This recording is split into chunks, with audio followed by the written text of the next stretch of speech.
Alors c'est génial parce que je fais partie du système, mais comme il ne me convient pas spécialement, je devrais prendre des actions chez Prozac pour continuer à prendre les gens pour des cons. Alors le truc c'est que je suis en Malaisie et que les médicaments coûtent aussi cher qu'en France, donc le Prozac c'est pas tant le bon plan, puis je peux pas me pointer à la pharmacie, agiter ma carte vitale sous le nez de la pharmacienne, parce que de 1, ma carte vitale elle est plus active depuis plusieurs années, et de 2, qu'est-ce qu'elle en a à foutre la pharmacienne malaisienne de ma carte vitale française. Mais bref, je suis pas là aujourd'hui pour te parler de la manière dont le milieu pharmaceutique nous pompe notre pognon, non, aujourd'hui je vais parler de Noël. On est d'accord, c'est aussi une histoire de pognon, et après les fêtes, si tu veux, on pourra parler des médicaments contre les brûlures d'estomac ou des antidépresseurs qui te permettront d'oublier les remarques racistes de ta famille. Mais pour le moment, si je devais demander une prescription à mon médecin, je lui demanderais de la préparation H et j'irais au sex shop chercher un bon putain de gros tube de lubrifiant pour me préparer aux quelques semaines qui nous séparent de Noël. D'ailleurs, il y a quelques jours, j'ai encore utilisé mon compte Instagram comme psy. J'ai exprimé à ma grande communauté de 118 abonnés mon ras-le-bol à propos de Noël. Il y a peu, on était encore en octobre et j'ai découvert que certaines blogueuses parlaient déjà des fêtes de fin d'année. L'une de mes copines m'a donc dit que les catalogues étaient déjà arrivés dans les boîtes aux lettres françaises depuis plusieurs jours. À ce stade-là, on va nous accuser du réchauffement climatique parce que le sapin, on va l'installer début juillet, qu'on devra l'arroser en pleine période de canicule en espérant qu'il tienne peut-être jusqu'au 25 décembre.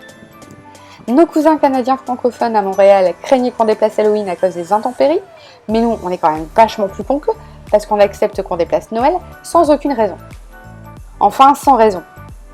Le capitalisme a ses raisons que la raison ignore. Et encore plus quand on vous promet des bons moments à paillettes, de foie gras en compagnie de tonton pervers et de mamie picole. Quand on vous promet une orgie de cholestérol, de gamma et d'objets offerts qui ne vous serviront probablement pas souvent et qui seront relégués dans un placard en attendant d'être vendus sur Vinted. Au final, votre mère connaît mieux les goûts d'une parfaite inconnue à l'autre bout de la France que les goûts de sa propre fille. Et c'est certain qu'en ayant conscience de tout ça, on a envie de commencer la fête plus tôt. Et puis c'est tout de même plus facile à réaliser que d'aller vivre chez Mickey. D'ailleurs, tu peux profiter d'une réduction de 95% sur ton séjour annuel chez Mickey avec le code promo dans la description de cette vidéo. Et en parlant de code promo, si ça c'est pas une belle invention quand même. Pour celles et ceux qui sont old school, comme moi, on se souvient du coupon de réduction à découper dans le magazine pour pouvoir le passer en magasin. C'était super chouette de faire chier la caissière avec nos petits bouts de papier qu'elle ne devait absolument pas perdre pour justifier à sa direction pourquoi il y avait des réducs sur le ticket de caisse. Pour celles et ceux qui vivent à notre époque, le code promo est désormais dématérialisé. Il y a même des sites spécialisés dans le code promo qui te font miroiter une vie à moins 20%, parfois moins 50%, moins 75% hors période de solde.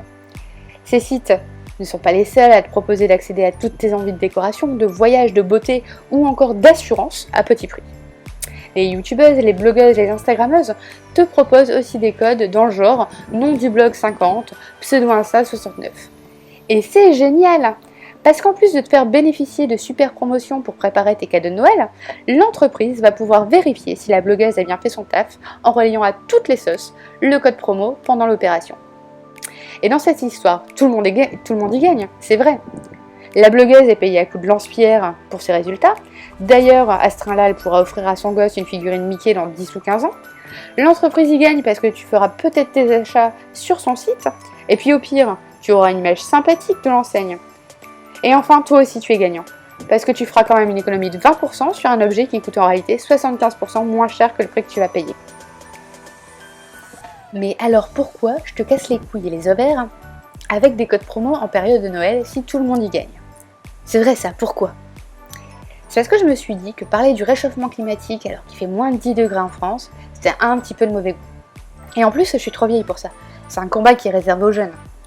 Non, pour ma tranche d'âge, celle qui est comprise entre le premier CDI et l'entrée à l'université du petit dernier, notre combat c'est surtout de consommer un maximum sans se faire traiter par son banquier. Même si au final tes agios vont lui payer son 16e mois.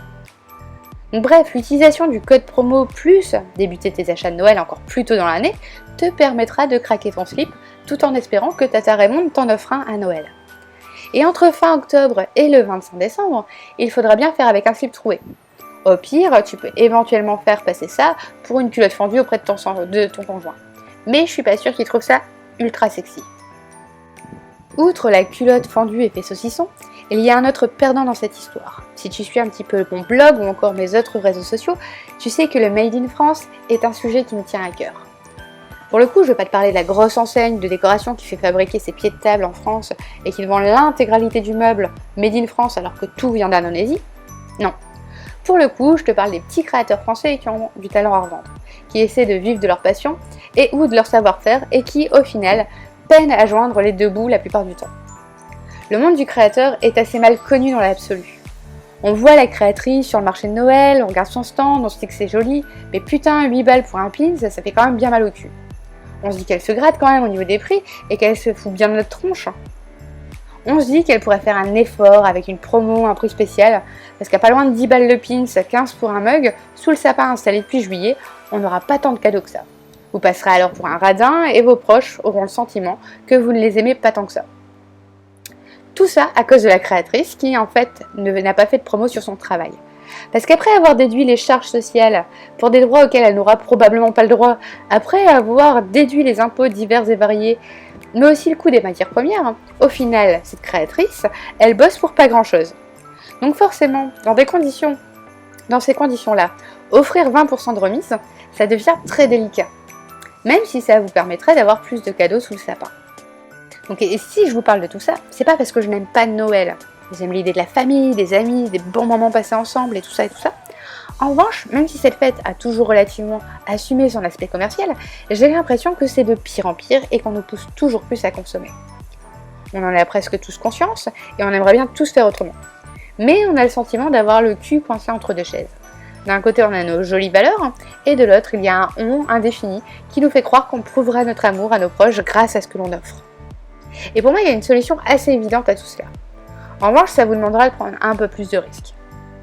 Arrêtez d'offrir toujours plus de cadeaux et focalisez votre énergie pour passer de bons moments pendant la saison de fin d'année. Et mine de rien, quand on voit certaines familles, on se dit que le temps passé à essayer de passer de bons moments tous ensemble, c'est bien plus cher qu'un vulgaire cadeau made in China. T'imagines si on devait estimer le dysfonctionnement de chaque famille ?